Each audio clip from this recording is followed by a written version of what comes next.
Assalamualaikum warahmatullahi taala wabarakatuh. Alhamdulillah kita ditemukan dengan Ramadan hari kedua, masuk hari kedua hari ini, dan saya akan teruskan perkongsian apa yang saya dengar daripada Ustaz Syahri. Moga-moga memberi manfaat kepada saya dan juga semua pendengar yang mengikuti video saya inilah. Okey. So kita akan teruskan dengan juzuk kedua. Semalam juzuk pertama, hari ini juzuk kedua, tetap daripada surah Al-Baqarah. Ayat dari 155 hingga 157. Okey, so dia ayat yang kita nak ambil ni adalah daripada istirja'. Istirja'. Nanti kita akan ikuti ayat tafsiran ni, kita baca sama-sama, buka Quran baca sama-sama. Okay, saya bacakan yang ni daripada ayat 155. Kita baca tafsiran dia, okey. Dan kami pasti akan menguji kamu dengan sedikit ketakutan, kelaparan, dan kekurangan harta dan jiwa dan buah-buahan, dan sampaikanlah kabar berita gembira kepada orang-orang yang sabar. Itu ayat 155. Okay, kita sambung ayat 156 ya. Yang ni penting sebab kalimah istirja' tu ada di dalam 156 ni, ayat 156 ni. Okey, apakah apa yang dikatakan istirja' tu, kita akan ikuti bersama-sama. Dan tadi khabar berita untuk orang yang sabar, dan bagaimanakah orang sabar itu. Okey, sambungan dia, orang-orang yang apabila ditimpa musibah. Okey, orang sabar tu adalah apabila orang yang ditimpa musibah, mereka berkata, sesungguhnya kami milik Allah dan sesungguhnya kami akan kembali kepadanya. Ini ayat ni kita selalu ucapkan bila kita dengar kematian. Inna lillahi wa inna ilaihi raji'un. Kita selalu baca ni bila kita dengar kematian. Tapi ayat istirja' ni, kalimah ni kita akan huraikan selepas ni lah. Kita akan kongsi bersama-sama ayat tu, apa kekuatan ayat itu sendiri, supaya dia menusuk di jiwa kita, memberi kekuatan pada diri kita. Okay, kita sambung 157 ayat 157. Mereka itulah yang memperoleh ampunan dan daripada Tuhannya, maafkan saya, daripada Tuhannya, dan rahmat, dan itulah mereka orang-orang yang mendapat petunjuk. Okay, kita ulang balik ayat 157. Orang yang sabar tadi tu, orang sabar, orang yang ditimpa masalah atau musibah, dia berkata sesungguhnya kami milik Allah dan sesungguhnya kepadanya kami akan kembali. Okay, sambungan dia, Allah kata mereka itulah yang memperoleh keampunan daripada Allah dan rahmat, dan itulah mereka akan tergolong pada orang-orang yang mendapat petunjuk. Okey, sampai situ ayat dia. Okay, kita mari huraikan semula istirja' tadi. Okay, saya kena rujuk semula. Istirja' ni, walaupun kita selalu sebut bila kita dengar kematian. Okay, memang lafaz ni kita sebut bila berlakunya kematian, kita dengar, kita akan cakap inna lillahi wa inna ilaihi raji'un. Tapi sebenarnya ada 5 situasi yang kita boleh gunakan ayat ni. Satu, okay, dia ada 5 yang Allah sebut tadi. Dalam ayat 155, iaitu bila mana berlakunya satu, kita rasa takut, ketakutan. Bila rasa sangat takut, lepas tu rasa takut dengan masa depan kita yang tidak menentu. Kita tak tahu apa nak jadi dengan hidup kita. So bila kita rasa, kita terfikir satu, apalah nak jadi dengan hidup aku ni. Kan kita tak tahu kan, tak menentu dengan tak ada. Maksudnya katalah kita dalam kesusahan sekarang yang dari segi keuangan, dari segi keseluruhan lah hidup kita, kita rasa macam tak ada harapan. Contoh, kita rasa macam tak ada harapan. So bila kita rasa ketakutan yang amat sangat, apa akan berlaku pada masa depan kita, kita baca ni. Okay, inna lillahi wa inna ilaihi raji'un. Okay, baca kalimah istirja' tu. Kedua, bila diuji dengan kelaparan yang tiada jaminan makanan. Okay, bila kita dah tak ada makanan langsung, ni, Okay, katalah kita selalunya yang banjir, kita tak ada bekalan makanan. Boleh guna ayat tu. Ayat tu memberi kekuatan. Bila kita meresap dalam jiwa kita, dia akan bagi kekuatan. Satu tadi ketakutan, bila kita takut dengan apa nak jadi kan. Apa nak jadi esoknya, apa nak jadi tahun depan ni macam mana. Dan seterusnya. Contoh masa COVID, kita tak tahu. Macam mana ni, katalah orang yang dah hilang pekerjaan kan. Dah hilang pekerjaan, dia takut. Macam mana lah nak hidup, nak makan apa semua ni. Bila berasa takut dengan apa nak berlaku pada hidup kita seterusnya, esok ke minggu depan, tahun depan dan seterusnya, kita baca kalimah ni, ayat ni. Kalimah istirja' tu adalah inna lillahi wa inna ilaihi raji'un. Baca tu. Dia akan memberi kekuatan pada diri kita. Okey. Seterusnya adalah bila mengalami kehilangan dari segi ataupun kehilangan ataupun kekurangan dari segi pendapatan, harta dan pendapatan. Yang ni lah tadi yang sama juga. Tadi saya kata kalau musibah yang kita takut kan, kata kita kena COVID, kita tak tahu apa nak jadi esok harinya apa tu. Bila rasa perasaan tu kita baca. Seterusnya, bila kita dah hilang pekerjaan ataupun tak ada pekerjaan, menganggur ke, tak ada pekerjaan, diberhentikan pekerjaan ke, ataupun orang yang, sebab ni adalah daripada channel saham, mungkin mengalami kerugian sampai katalah trade dengan modal 50k kan, hangus semua 50k tu, dan kita dah tak ada, tinggal 2-3k je nak survive untuk 2-3 bulan. So macam mana bila kita kehilangan dari segi pendapatan tu? Boleh baca sampai meresap di hati. Inna lillahi wa inna ilaihi raji'un. Baca sampai meresap di hati. Okey. Seterusnya yang keempat, yang ni berita kematian yang kita sebut ya. Yang ni biasalah. Okey, kalau kita dengar, kita akan sebut bila mendengar berita-berita kematian. Tapi dia adalah yang keempat ya. Keutamaan dia ada pada ketakutan dulu. Dia start Allah bagi tahu kat sini. Kalau refer balik sama-sama buka balik ni, buka Quran, baca tafsir tu. Dia start dengan apa? Baca balik.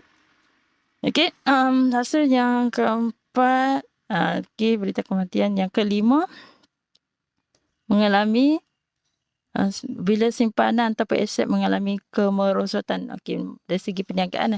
Kalau ikut kat sini, dari ketakutan, kelaparan, kekurangan harta dan jiwa dan buah-buahan.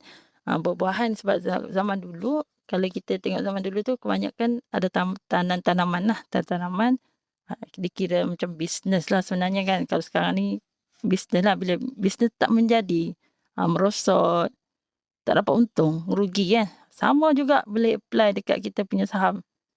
Katalah tahun lepas banyakkan untung, tiba-tiba tahun ni asyik rugi je, asyik kena cut loss ya. Bila kita berlaku macam tu, okey, lafazkan tu istirja' tu. Okey, so kita teruskan dengan okey, yang ni orang-orang yang sabar. Orang-orang yang bersabar tu, kita nak tergolong dengan orang sabar sebab Allah akan bagi balik kat kita. Allah akan bagi reward lah. Okey, kita reward kat kita balik. Bila kita sejak kali kita baca tu, kita sedar inna lillahi wa inna ilaihi raji'un tu. Maksud dia tadi, ingat balik, maksud dia sesungguhnya kami adalah milik Allah. Bila kita sedar diri kita ni sebenarnya milik Allah, kita hanya dipinjamkan saja. Diri kita ni dipinjamkan saja. Dan sesungguhnya kita akan kembali balik kepada Allah. Okay, maksudnya segalanya semua adalah pinjaman. Kena ingat yang tu dulu. Semualah apa-apa yang ada kat kita sekarang ni, badan kita, otak kita, pemikiran kita, family kita, apa-apalah, semualah apa yang kita ada semua dipinjamkan sahaja, termasuk diri kita ni. Kadang orang tak sedar. Sebenarnya kita bukan milik kita milik Allah. Tu kena ingat tu. Bila kita ingat tu, kita tahulah, okey, apa-apa pun kita milik Allah, apa-apa kita nak ada masalah, kembali pada Allah balik. Kena sedar diri kita siapa. Satu dia, nanti saya akan sambungkan sebab dia ada cerita pasal siapa diri kita ni. Sebenarnya kena tahu diri kita dulu. barulah ada kekuatan tu mari. Kekuatan daripada ayat istijab tu dia menusuk di jiwa bila kita tahu kita tu siapa. Okey, teruskan.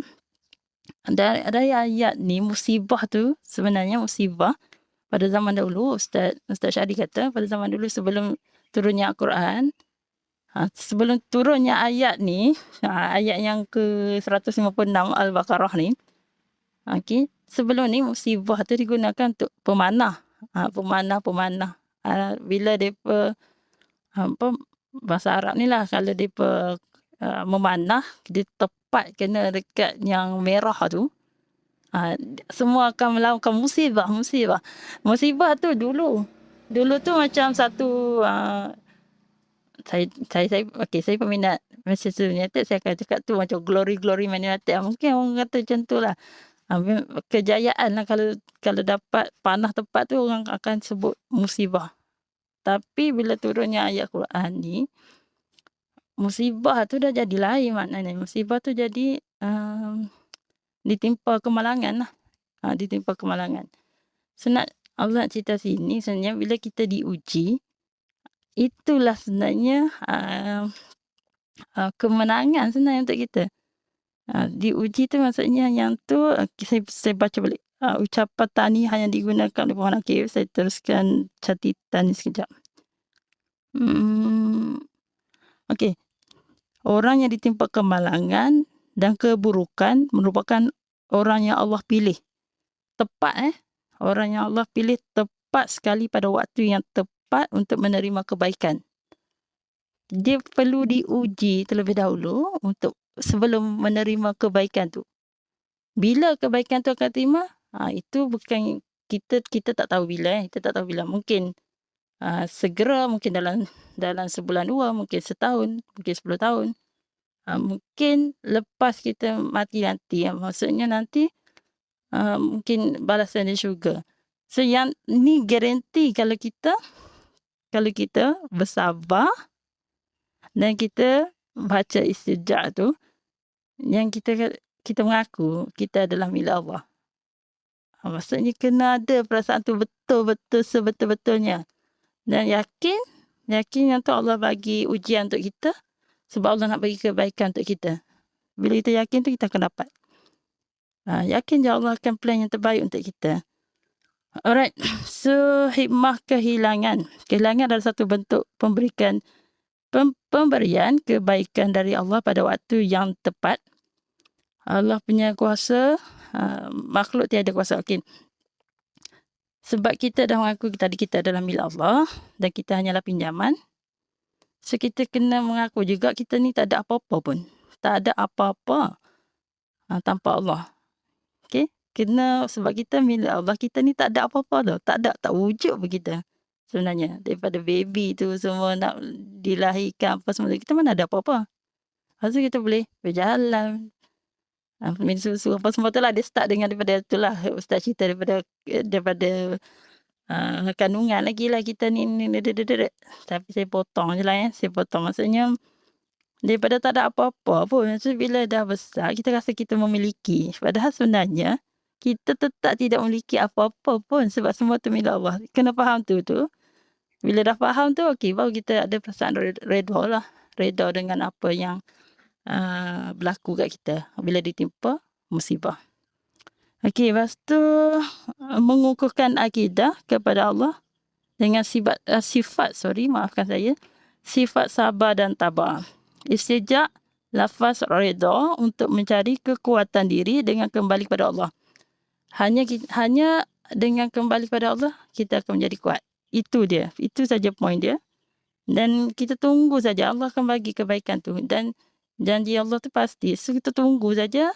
Kerja kita sekarang ni buat apa yang Allah suruh. Sebab kita ni bukanlah siapa-siapa. Kita hamba. Itu yang topik sedar di siapa. Ustaz cakap. Kita ni kena tahu hamba tu macam mana. Macam pekerja. Masa kita pergi masuk office tu. Kita ikut. Contohlah kita dapat kerja kita settle dapat gaji kan. Dia macam ada satu komitmen. Okay. Macam tu lah dapat gaji. Kalau hamba, cuba kita pergi kerja kat mana sebagai hamba. Kita layak ke nak cakap apa-apa. Contoh kalau company tu macam overuse lah kita ni ya. Sepatutnya kita kena kerja 7 jam contoh, dia guna 14 jam, gaji 7 jam. Kita mungkin boleh, kalau tak boleh dilaporkan lah, buat laporan lah kan. Tapi kalau kita sebagai hamba, kita nak kata apa? Kalau dia suruh kerja sampai 24 hour tak berhenti, hamba tak boleh kata apa-apa tak, hamba ikut je. Sebagai hamba kita kena ikut saja. Tu kena faham sifat hamba tu sendirilah. Itu cerita je lah. Kita bukan pekerja, kita bukan memiliki diri kita sendiri. Kita ni milik Allah dan kita ni hamba Allah. Hamba, sifat hamba tu. Diri kita tu hamba kena terap. Macam kita ada kereta mewah apa semua tu. Ingat hamba hamba tahu kita ni. Bukan nak kata nak belagak-belagak ni kereta aku, rumah aku. Boleh cakap macam tu. Bukan apa, takut kita lupa diri kita tu siapa. Siapa yang bagi kita miliki semua tu. Dan kita sendiri tu milik siapa. Orang-orang yang kita sayang lah, sama lah. Mak abah, kan. Suami, anak-anak. Kalau yang ni lelaki, of course lah kan, bini kesayangan kan, kereta kesayangan ke apa kan. Bukan milik kita. Tubuh badan kita, kalau hilang tangan, hilang jari, mata tak nampak apa semua tu, memang bukan milik kita pun. Itu cerita je lah. Kita memang of course lah cakap macam ni senang, tapi bila hadapi tu susah. Sebab tu orang yang diuji tu memang orang yang tepat, yang Allah dah pilih. Dan bila dia sabar, dia dapatlah kebaikan yang Allah akan bagi. Okay, itu saja untuk kali ni. Kita sambung nanti insyaAllah. Terima kasih mengikuti pentafsiran slot saham akhirat. Saham akhirat. Kita berjumpa lagi. Assalamualaikum dan salam sejahtera. Mesti nak cakap salam sejahtera. Okay, kita jumpa lagi.